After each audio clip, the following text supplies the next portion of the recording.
Thank you all for joining this concurrent session called Zero Waste at Higher Learning Institutions. This is a concurrent session on day 2 of the National Zero Waste Virtual Conference. I'm Amanda Waddell, and I'm excited to introduce our 2 speakers, Ashpreet Kaur and Jessica Hygas. Just a little bit about me. I'm a Zero Waste Associate, Educator, and Consultant, and one of the conference coordinators. I'm also a co-chair of Zero Waste Gainesville, director of Zero Waste at the Repurpose Project, and I'm in Gainesville, Florida. So I will introduce Ashpreet and then Jessica, and they will take it away with their presentations. Ashpreet is a PhD student at the University of Florida in Gainesville, Florida. And apart from doing research, she's very curious about learning languages. She speaks 4 languages so far and can understand a few more. That's really impressive. She's also an avid travel blogger. Jessica is a PhD candidate at UC Berkeley. She lives in a rural town, less than 1,000 people in Sonoma County, California, where her neighbors are deer, foxes, birds, bats, skunks, and occasionally a wild pig. That sounds pretty amazing. So Ashpreet, you are up first. Please share your slides, do your presentation, then Jessica will go, and then we'll have a Q&A session after that. If you guys have any questions for the presenter, please put them in the chat. That will work out really well, and at the end, we will go over those. So Ashpreet, you can unmute and share your slides, and that will be great. Thank you very much. Just playing on my presentation.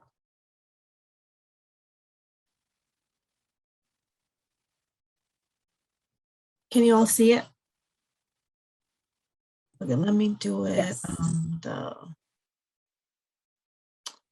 slideshow.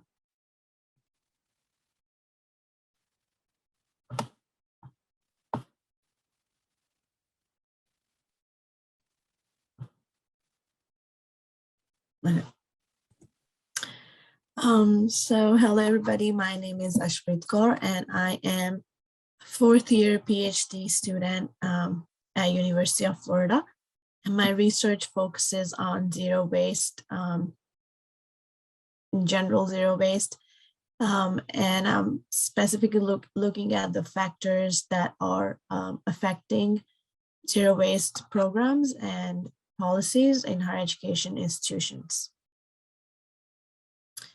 So just a little introduction about what I'm doing in my research and background of waste and waste management and the issue.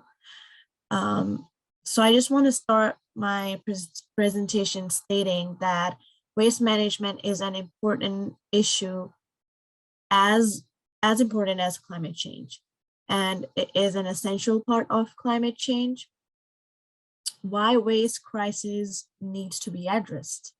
So it lies in the fact that USA alone produced 292.4 million tons of waste in 2018, paper and cardboard being the highest category, which was 23.1%. So this is essentially due to overconsumption of resources by our throwaway society. So to address this, the linear economy needs to change into a circular economy. So in a circular economy, all the resources are extracted from the so-called waste to the last particle. So zero waste is a part of circular economy, and Zero Waste International Alliance is an international body regulating and making policies on zero waste. Zero Waste US is part of Zero Waste International Alliance. So according to them, the definition of zero waste is the conservation of all resources by means of responsible production, consumption, reuse, and recovery of products, packaging, and materials without burning, with no discharges to land, water, or air that threaten the environment or human health. So basically, if we can divert 90% or more waste from the landfills, it could be called a zero waste program, but practically 100% diversion is not possible. So we aim at 90% or more. So in my research, I'm looking at how the universities in the United States are leading, are dealing with their waste, and what activities and policies they have in place to mitigate the waste crisis. There are many universities in USA that are implementing a zero waste policy. Universities are in fact a great place to like conduct research, given all the resources it has, like research experts, dedicated staff, and a streamlined structure, a small community, and almost similar demographics. So implementing any policy in a university should be much easier than implementing the same policy in a city, state, or a nation. So just a little overview of the literature review, where I'll be talking about the drivers and the barriers in the zero waste sector. Factors like strict and mandatory recycling laws, having a zero waste goal and a written plan, a full-time zero waste employee, community participation, and in this case, it's the college community, including the students, staff, and the faculty. This all helps in reaching the zero waste goal. And for the barriers, it is few barriers that keep coming up in the literature. Is definitely one of the biggest one is the finances. So lack of finances, poor waste management, infrastructure and technology, poor communication amongst the community or the stakeholders, and the effort to change the behavior can also cause some resistance in reaching the zero waste goal or implementing a zero waste policy. So little research gap that I found was, and it explains why my research is important, is while there have been studies on the cities and businesses and hospitals around zero waste and zero waste performance, there are not much studies done on analyzing the zero waste on college campuses. University has a different demographic and infrastructure than a city, and also universities are creating our future environmentalists. So it becomes important to understand how a university is setting a zero waste goal and influencing its community, as these students are going to work in the real world eventually, and also carry the behavior, the environmentalist behavior with them to their next career. It will also be interesting to see how many of these actors can be overlapped and may be differentiated from the factors affecting the waste reduction, like in cities and businesses. So what are some of the factors that affect a zero waste policy in a city, and what are the factors in the university, so we can compare and contrast those factors, and that will help us to come up with some standard framework to assess the zero waste equally amongst all the sectors.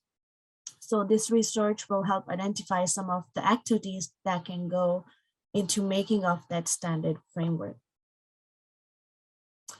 So my main research question is to identify how can higher education institutions transfer from existing waste management practices and attain or strengthen a zero waste policy and a practice. So to answer this, I'm following a mixed method approach using a quantitative and a qualitative method.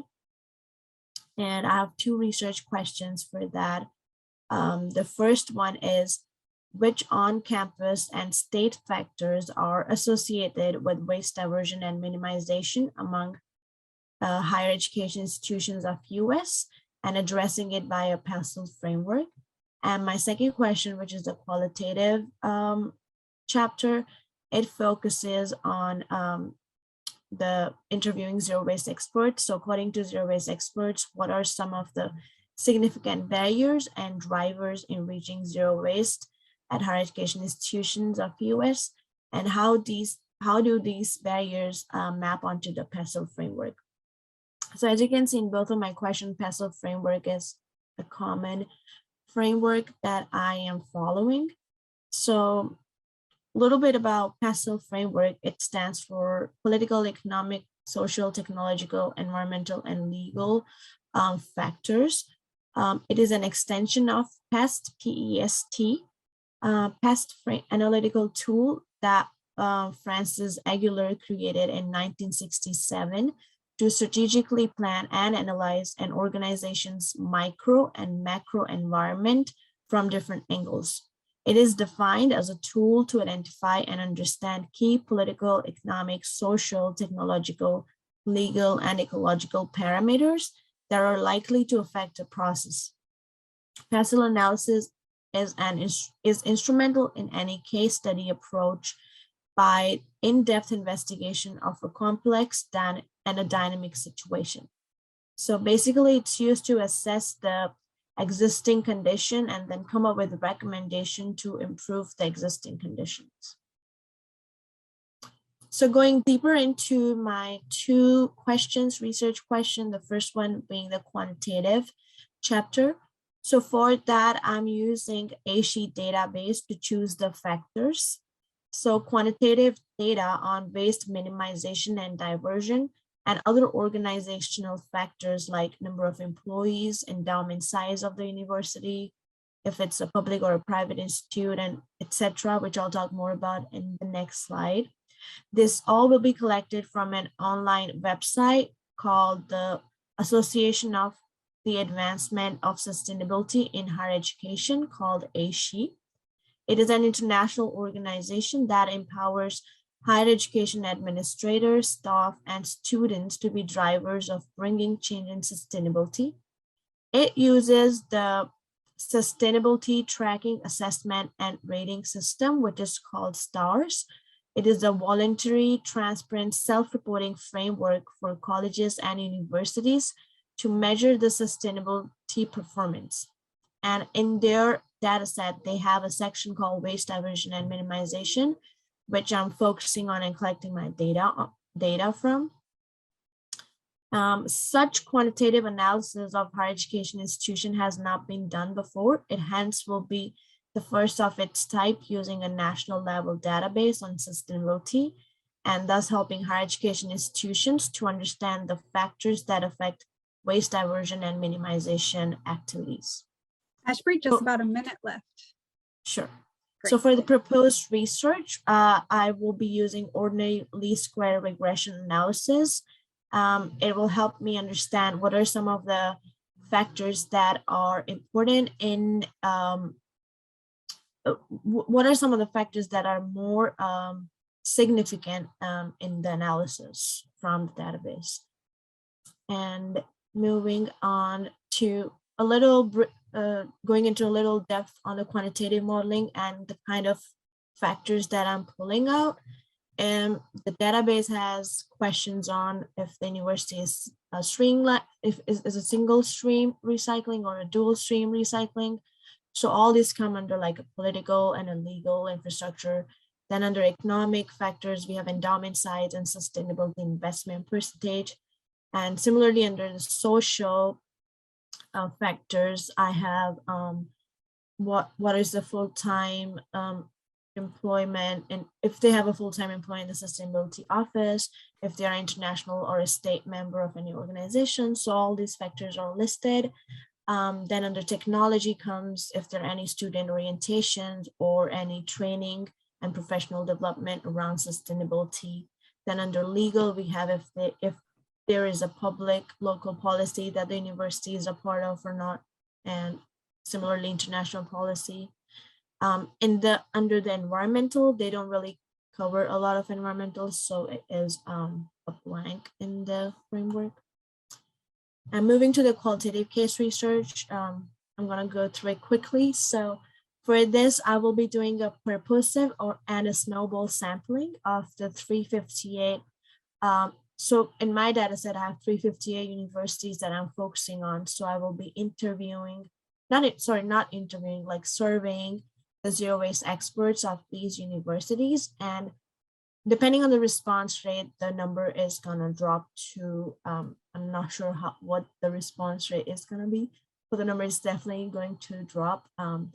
So I'm also gonna interview around 20, survey around 20 zero waste experts from Zero Waste US, because they have more speciality in this case. Basically, this is Delphi method, and what happens is I will be sending out the question on, according to the zero waste experts, what are some barriers and drivers that they think are important. So I'll have a list of their answers, and I'll compile a list together, and I'll make a unique set of lists because some of the answers will be overlapping. So when I have the final list, I'll give the list back to the zero waste experts, and I'll ask them to rank it on a Likert scale, depending what is more important to them. So after I get the ranking and everything, I'll send them the responses back, telling that this is what the average response is, the mean, median, and this is what your response was. Do you want to change it or not?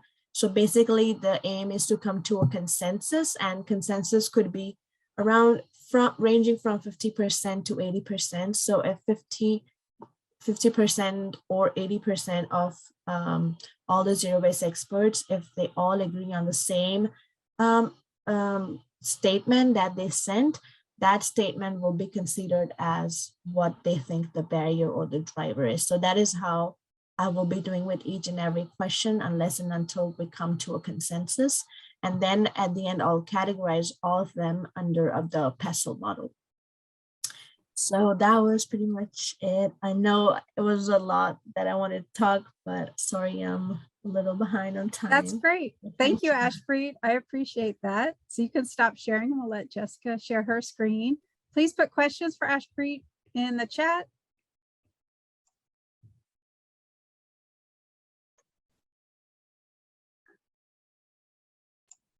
All right, should I then start sharing? Yes, please go ahead and share your screen. All right.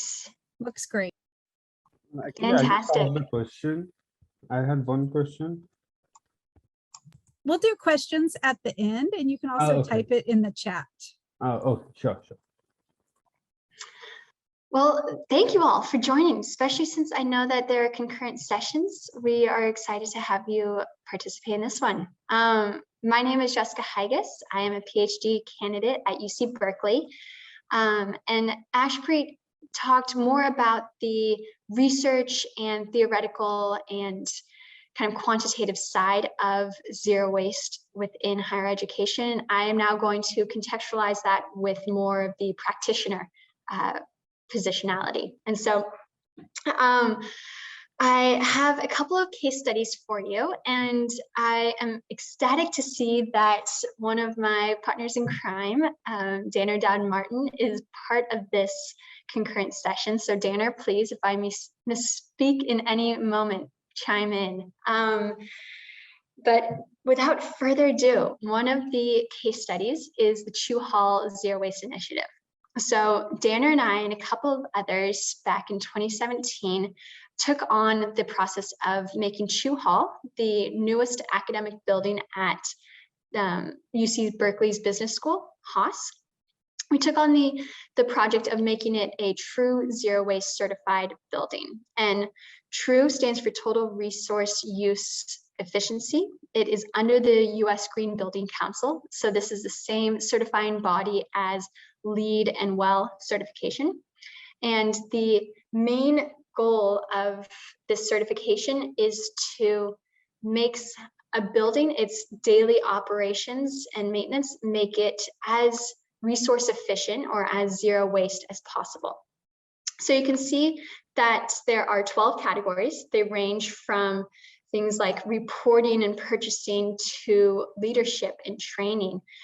There are credits within each of those categories, and those credits are how you obtain the certification. So if you follow any of those credits, if you get, for instance, zero waste into the bonus structure under leadership, then you would receive a credit. Or if you redesign to ensure that there is less waste being generated, but more kind of reuse systems in place, If you have compost on site, for instance, those are various credits, and depending upon the credit, you can receive a blanket certification, silver, gold, or platinum.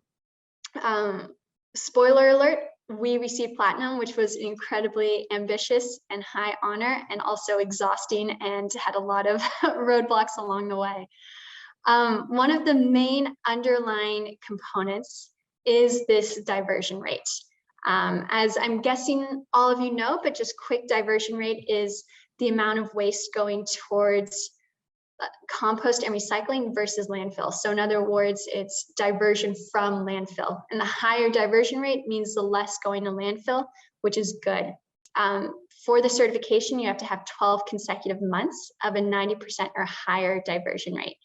We started October 2017, capturing this data, and went through September 2018. You can see there was a little blip in January when all students were off campus and operations were slightly different. But other than that, we've had since then an average of 94 or higher percent every month. Then a few kind of examples of, because we really wanted to, we know a lot of you are practitioners, and so we wanted to kind of go into some of the nitty-gritty around actually obtaining this certification.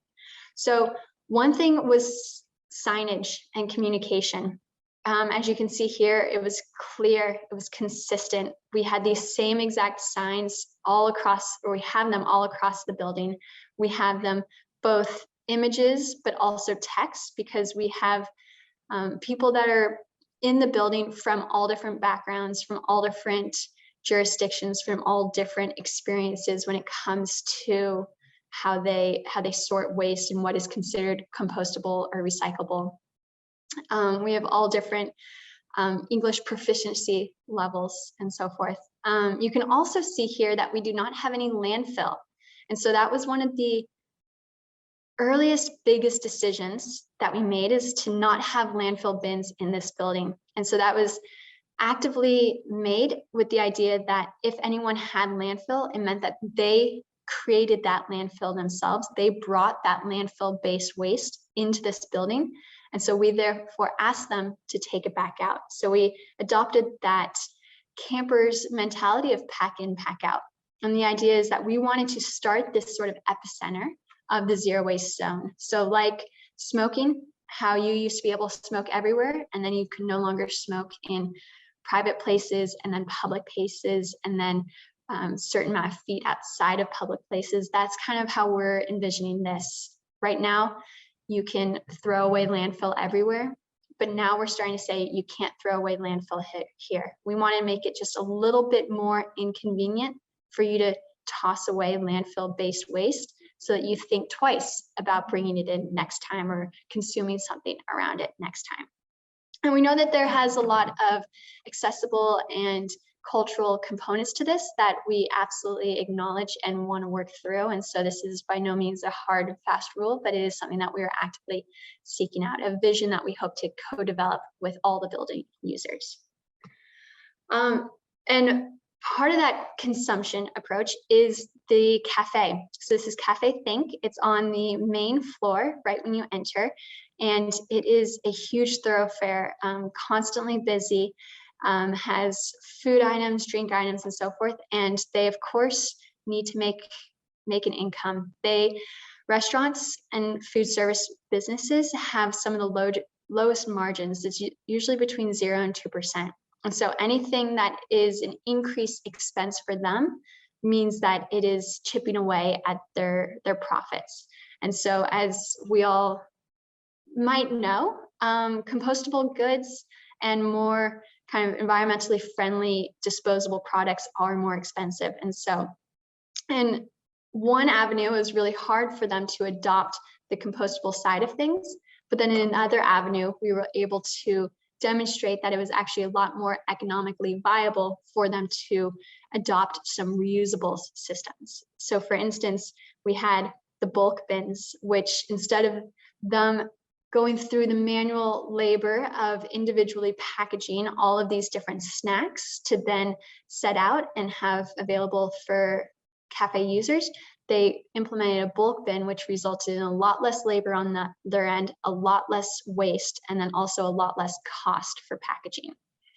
And then, of course, we have the water refill station, which is now becoming commonplace, but was still a kind of new and exciting component for us to include in our infrastructure from the get-go. Then another enormously important component of this certification and just zero waste practicing in general is having the adoption and integration of all stakeholders, going from the policy design and implementation to actually getting dirty. You can see Danner in a couple of these photos, as well as we have Dean Lyons, the dean of the college down, or former dean of the college down in the bottom right, and then a lot of other students, staff, and faculty from across campus. This helps us substantiate our learnings and our data so that we can then make more mindful decisions of what actions to prioritize and who to involve. And it also just makes waste a lot more tangible. And so instead of having this out of sight, out of mind mentality, people were able to really feel and see what sort of things were being consumed, how they were being thrown out, and it kind of just created a bit more of an emotional tie to galvanize others and make progress, collectively make progress. So that is the first case study and the larger of the two. The second I want to quickly go over is the Zero Waste Lab. So this is a newer initiative on campus, which was created to, more of a background on it. It's this space for undergraduate students to come together and work on zero waste related research. And so Professor Kate O'Neill and I created it as a way we saw that there was so much zero waste interest, as well as a lot of interest in getting more hands-on applied research experience amongst the undergrads. And so we created a space to help coalesce all of those students to work on projects that were created that had both campus partners as well as off-campus partners, so that they could actually experience what it is like to conduct research in a field that they were incredibly passionate about. This helped us translate their interest in advocacy towards sustainability, towards greener initiatives, towards zero waste, into actual research projects that not only were they coming up with research questions and methodologies and collecting data, but then also doing that analysis and coming up with recommendations for action, and in some cases actually applying those recommended actions. And so, as you can see, some of the projects here, we have where students went in and taught classes at nearby schools, kind of the 2nd, 3rd, and 4th grade level. Then we have a bio bag that came to us asking, can you test the compostability of this? And so a couple of researchers went out and actually created compost piles and went through that rigorous research. We have Jessica, just a minute left. Thank you. We have a marketplace for exchanging textiles. So ensuring that there's no waste when it comes to clothing on campus. We also have, UC Berkeley has one of the most ambitious single-use policy roadmaps, or really the elimination of single-use plastics. And how do we actually operationalize that and get it into place? There's been a big analysis of what sort of reusable serviceware can we get on campus? How can it be integrated? What are how would that look and feel?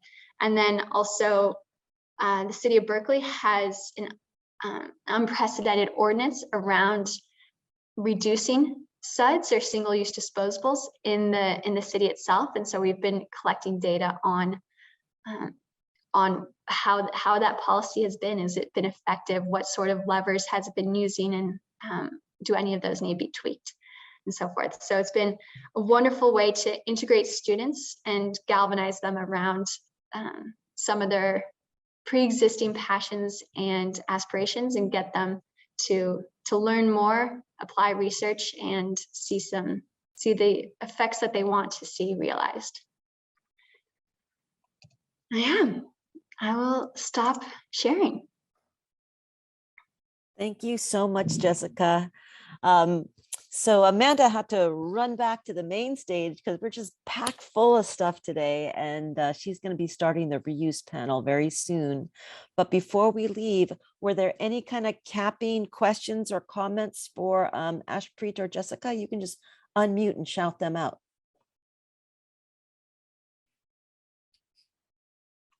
Any last thoughts, Jessica or Ashpreet, about your work, working in the university setting? Very inspiring. It's inspiring as well. Seeing all of the excitement and curiosity and creativity amongst the students, as well as the opportunity to have cross-disciplinarity, is just a remarkable opportunity. Awesome. And Ashpreet, we're going to, oh, there's Paul. Hi, Paul. Go ahead and ask a question. Hi. Yeah.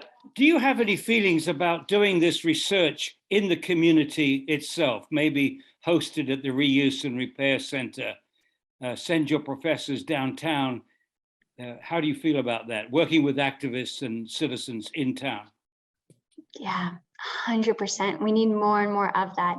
It's been hard to source projects and those partnerships because it's essentially just a bit more work on our end to take that leap and get those communications going. But we have a couple and we need more and more of them. One of our strongest partnerships is with the Ecology Center, and I see that Danae was on and maybe still on, and that couldn't be more of a fulfilling relationship of engaging with the Ecology Center, because they have that direct line of communication with the community.